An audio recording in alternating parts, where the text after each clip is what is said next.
6h39. Bruno Caraza, comentarista de economia do Ponto Final, está aqui com a gente hoje. Tudo bem, Bruno? Boa noite para você. Ei, Débora, boa noite para você, boa noite, Carol, boa noite para todo mundo que está ouvindo e feliz ano novo, né, para todos vocês, né? Primeira vez que a gente fala em 2026. Feliz ano novo, boa noite, Bruno. É isso, que tenhamos aí, estamos na expectativa de um ano bom. Então, você já tinha prometido semana passada para o nosso ouvinte de essa semana trazer perspectivas para a economia. Vamos começar pelas projeções de mercado para 2026. Como é que está o humor? Essas previsões, elas são otimistas ou pessimistas?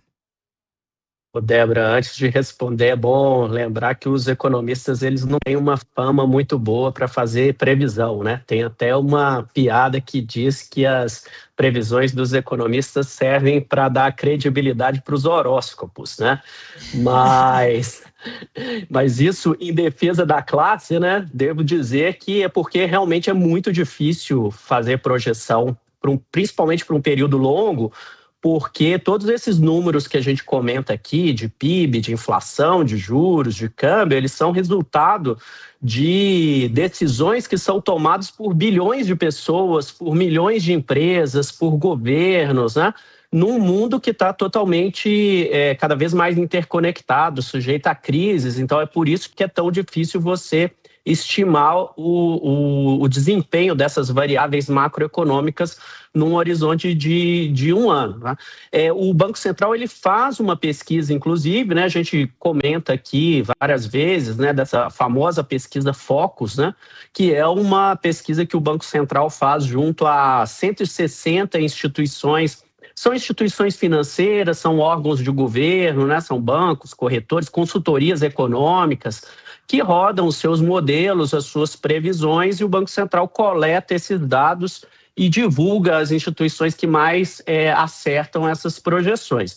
Então, olhando para 2026, né, o que a mediana, né, a média dessas instituições, ela indica é que a gente vai ter um ano relativamente bom para a economia brasileira, a inflação vai continuar caindo,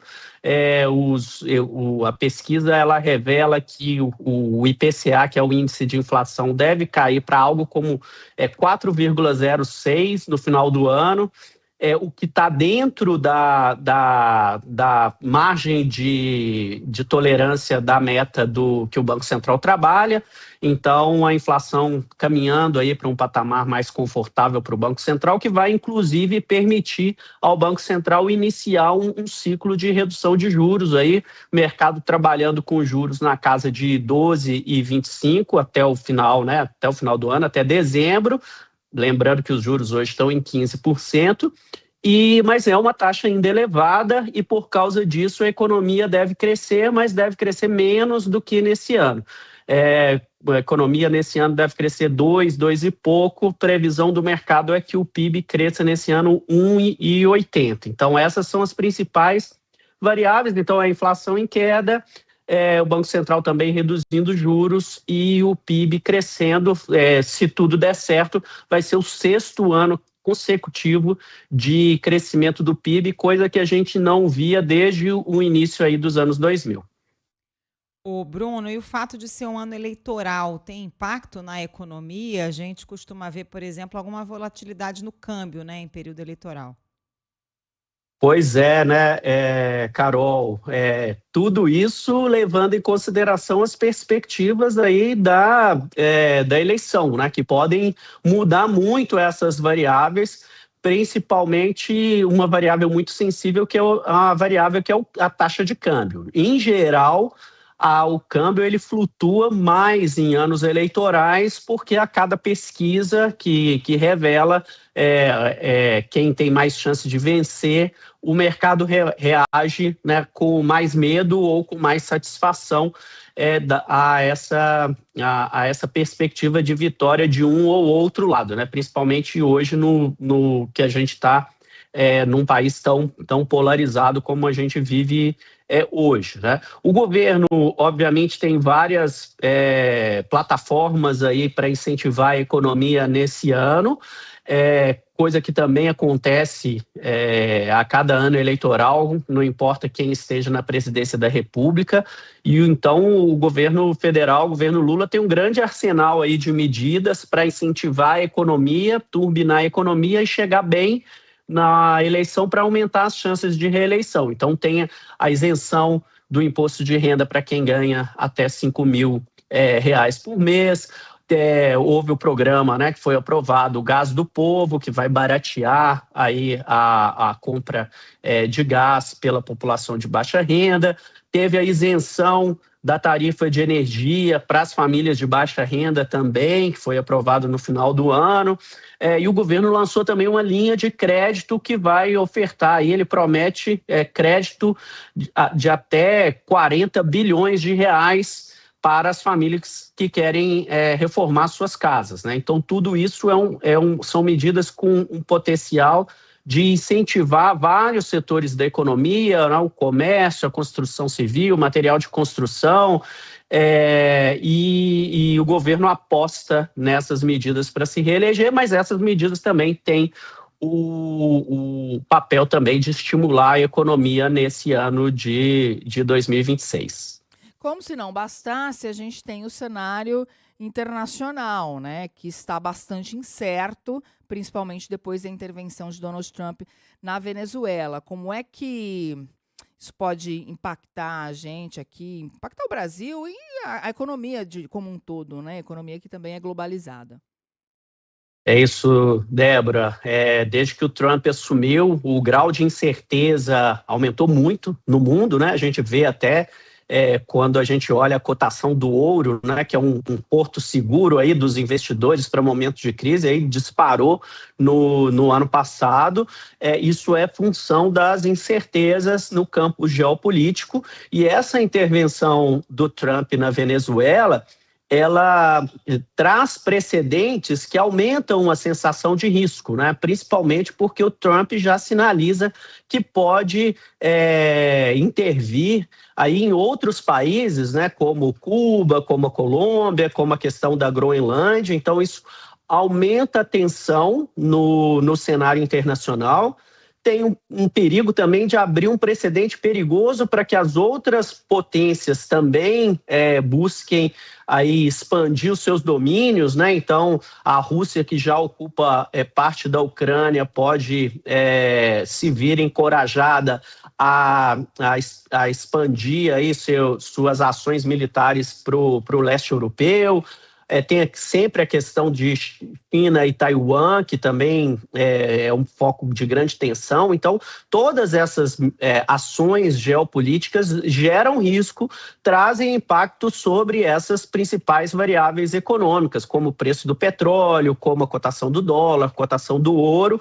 Então, esse é um fator muito importante de risco que pode mudar totalmente esse cenário das previsões dos economistas.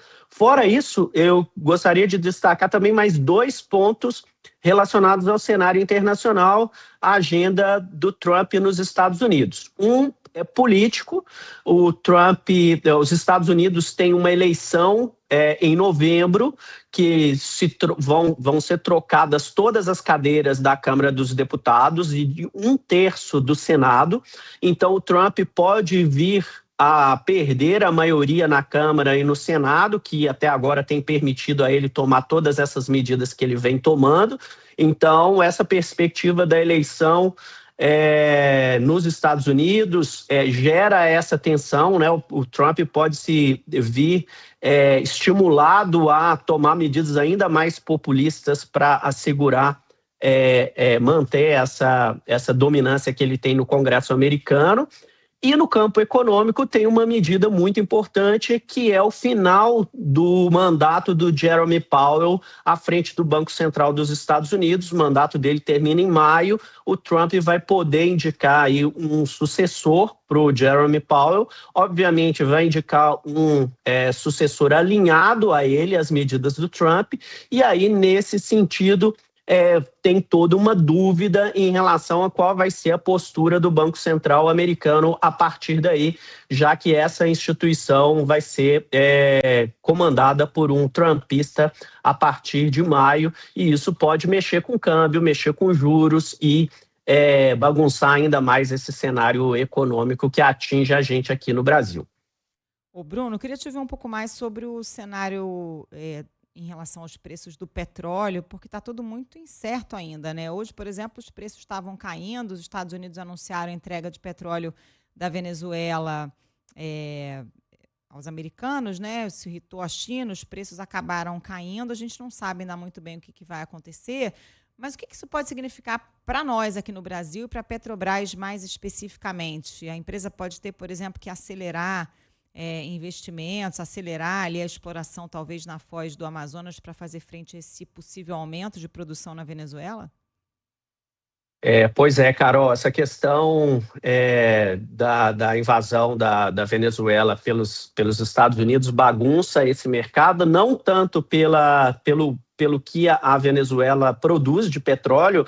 A Venezuela perdeu muito durante a gestão do Maduro na sua capacidade de produção e de exportação de petróleo, por causa de baixos investimentos, má gestão, casos de corrupção. Então, a produção da Venezuela foi reduzida em mais de 1/3 durante o governo do Maduro, mas a Venezuela tem a maior reserva de petróleo do mundo, e a Venezuela também tem um componente importante que praticamente boa parte do petróleo que a Venezuela produz vai para a China. Então, ao assumir o controle sobre o petróleo venezuelano, né, se isso realmente se concretizar, a gente tem esse efeito também do balanço de comércio entre os países e esse balanço de forças entre Estados Unidos e China. Isso pode vir a abrir uma oportunidade para a Petrobras, se a China não vai, né, adquirir mais esse petróleo venezuelano, ela pode vir a querer suprir essa necessidade dela com outros produtores aqui da região, e aí o Brasil se coloca como um dos possíveis fornecedores da China, junto com a Guiana e com a Argentina. Então, o balanço de forças aí é alterado, e isso pode eventualmente até abrir uma oportunidade para a Petrobras, como, aliás, essa tensão Estados Unidos-China beneficiou os produtores brasileiros, por exemplo, de soja, já que a soja brasileira ocupou parte do espaço da barreira que a China impôs à soja dos Estados Unidos. Muito bom, Bruno Caraza. Muito obrigada, viu, por trazer para a gente as perspectivas para esse 2026. Vamos ver se essas projeções, se elas vão se concretizar ou não. Se não se concretizar, não tem problema. Você traz aqui no olho do lance o que estiver acontecendo pra gente. Obrigada, até semana que vem. Isso aí, a gente vai atualizando aí, né, ao longo das semanas desse 2026. Tudo de bom para vocês, gente, para os ouvintes, e até semana que vem. Beijo, Bruno, até.